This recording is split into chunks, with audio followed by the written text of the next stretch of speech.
PSG Fan TV, bonsoir à tous, bonsoir à toi Ilian. Bonsoir. Bon, on arrive à la fin de la saison, comme je le dis très souvent, 36e journée. Donc un match voilà, à deux visages.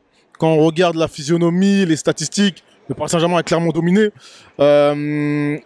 L'Estac a montré énormément d'engagement. Est-ce que tu penses que c'est l'élément qui a gêné nos joueurs ce soir ?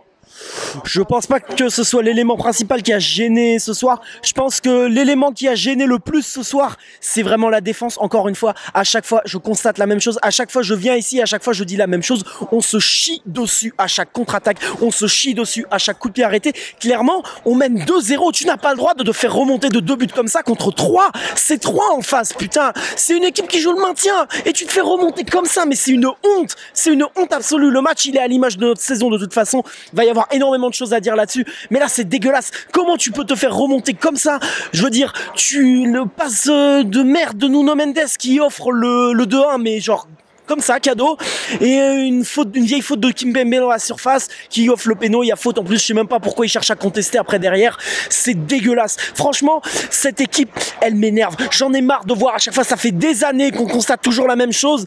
En défense, on a peur, c'est toujours le caca culotte à chaque fois. Chaque contre-attaque, chaque coup de pied arrêté, tu sens que le Paris Saint-Germain a peur. Tu sens qu'on peut se prendre un but, mais sur n'importe quelle action, sur n'importe quelle passe en retrait, ça peut causer un but. C'est incroyable. D'accord. Donc on arrive en fin de saison, je l'ai dit, hein, Paris Saint-Germain est champion, ça aussi il faut le dire. On a dit plein de choses, on attend plein de changements, en tout cas tu attends plein de changements, si je me souviens de tes interviews notamment, il est possible que les techniciens restent au Paris Saint-Germain. Quand je parle de techniciens, je parle Pochettino, de la saison prochaine, peut-être son N+1, Leonardo. Qu'en penses-tu si c'était le cas ?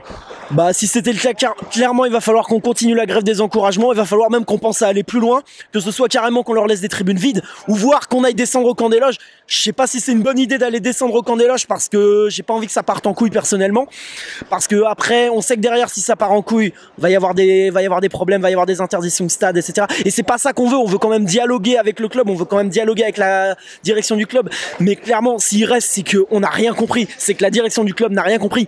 Pochettino ne doit pas rester. Leonardo ne doit pas rester non plus. Ils doivent partir. Ils sont en train de détruire le club. Ils sont en train de faire n'importe quoi. On l'a vu encore ce soir. Pochettino, le coaching, il est où? Il est nulle part. Nos jeunes, ils sont où? Ils sont même pas titulaires. Il avait dit en plus, ouais, quand le titre sera acquis, on pourra faire jouer les jeunes. Déjà, ça, c'est un manque de respect, déjà d'une. Mais là, non seulement le titre est acquis, en plus, il les fait toujours pas jouer. Enfin, si, il a fait rentrer Garbi à la 87e, 88e, je sais pas, mais en toute fin de match, c'est juste un énorme doigt d'honneur, quoi. Clairement, il aurait fait un doigt d'honneur à tous les titis, ça aurait été pareil. Et après, on va chialer parce que ces titis, ils vont partir à l'étranger parce que forcément, on leur donne pas une chance. Qu'est-ce que tu crois qu'ils vont rester? Ben, ils vont partir à l'étranger, ils vont exploser avec d'autres clubs, c'est normal. Ils vont partir, ils vont faire leur trou ailleurs, et ailleurs, on leur fera confiance. Et ailleurs, eux, ils pourront scorer, eux, on leur donnera confiance, alors qu'ici, on leur donne pas confiance, on les méprise. On méprise nos joueurs, on méprise nos jeunes. C'est la honte. J'ai une dernière question à te poser, notamment concernant le futur tacticien.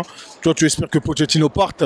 Est-ce que tu as une idée d'un coach en tête? Voilà, t'es pas forcément directeur sportif, hein, voilà. Mais je te pose la question tout de même. Alors, un tacticien, un technicien en tête, bah, j'ai envie de dire, peu importe le nom du tacticien, si on le laisse pas bosser derrière, ça sera toujours la même chose. Parce que le problème avec les coachs du Paris Saint-Germain, peu importe qui tu mets en coach, si derrière la direction du club ne le laisse pas travailler, ne le laisse pas faire le recrutement qu'il veut, ne le laisse pas faire ce qu'il veut en fait, comme dans tout club où le coach a la main mise sur son équipe, si là le coach est pieds et poings liés, il ne peut rien faire. Pochettino, il s'emmerde. Là où par contre je reproche, c'est de pas justement monter au créneau et de pas dire, les gars, à un moment il faut que vous me laissiez travailler. Et Pochettino, il s'emmerde, ça se voit, il est frustré. À la limite, je pourrais ne pas lui en vouloir s'il osait aller au clash, mais bon, visiblement la soupe elle est trop bonne au Paris Saint-Germain pour ça, donc voilà. Donc franchement, je sais pas qui je veux voir sur le banc du PSG l'année prochaine. Déjà, pas Pochettino, ça c'est sûr. Ensuite, on nous a parlé de Conte, on nous a parlé de Zidane. Les gars, c'est un petit peu trop tôt pour dire ça.